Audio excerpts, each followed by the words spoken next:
Hi all, ഇന്നത്തെ video എന്ന് പറയുന്നത് അപ്പൂൻ്റെ ലഞ്ച് ബോക്സ് ആണ് കേട്ടോ. അപ്പൂൻ്റെ ലഞ്ച് ബോക്സ് എടുക്കുന്നതാണ്. നമുക്കൊരു 7:50 ആകുമ്പോൾ അപ്പൂട്ടിന് ബസ് വരും. അപ്പോൾ അതിന് മുമ്പ് നമുക്ക് ലഞ്ച് ബോക്സ് എടുക്കണം. ഇപ്പോഴാണ് കേട്ടോ അപ്പൂട്ടൻ ചോറ് കൊണ്ടുപോകുന്നത്. കഴിഞ്ഞ സ്കൂൾ ഇയർ കംപ്ലീറ്റ് അവൻ ബ്രേക്ക്ഫാസ്റ്റ് ഐറ്റംസ് മാത്രമേ കൊണ്ടുപോകുള്ളൂ, വേറെ ഒന്നും കൊണ്ടുപോയില്ല. ചോറ് അവന് ഇഷ്ടമല്ലായിരുന്നു. ഇപ്പോൾ തൊട്ട് ഇവിടെ ചോറ് കൊണ്ടുപോയി തുടങ്ങിയിട്ടുണ്ട്. അപ്പോൾ ചോറിട്ടു. ഇനി അപ്പൂൻ്റെ ഏറ്റവും വലിയതെന്ന് പറയുന്നത് അപ്പൂട്ടൻ വന്ന് വിരലുകൊണ്ട് അളവൊക്കെ ഉണ്ട് അപ്പൂട്ടിന്. അതനുസരിച്ച് അപ്പൂട്ടിന് അളവ് നോക്കിയതിന് ശേഷമേ നമുക്ക് കണ്ടോ അളവ് നോക്കുന്നത്. അളവ് നോക്കിയിട്ട് അപ്പൂട്ടൻ കൺഫേം പറയണം ഇത്രയും മതി എന്നുള്ളത്. ചിലപ്പോൾ ഞാൻ കാണാതൊക്കെ കുറച്ചുകൂടെയൊക്കെ ചോറിടും. അപ്പോൾ അടുത്ത തോരനാണ്, ഇന്ന് ക്യാരറ്റ് തോരനാണ്. അപ്പൂട്ടൻ മുട്ടക്കുട്ടനാണ്, അതുകൊണ്ട് മുട്ട ചിക്ക് ചെയ്ത് വെച്ചിട്ടുണ്ട്.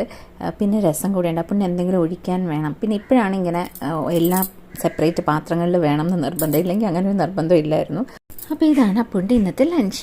Bye bye.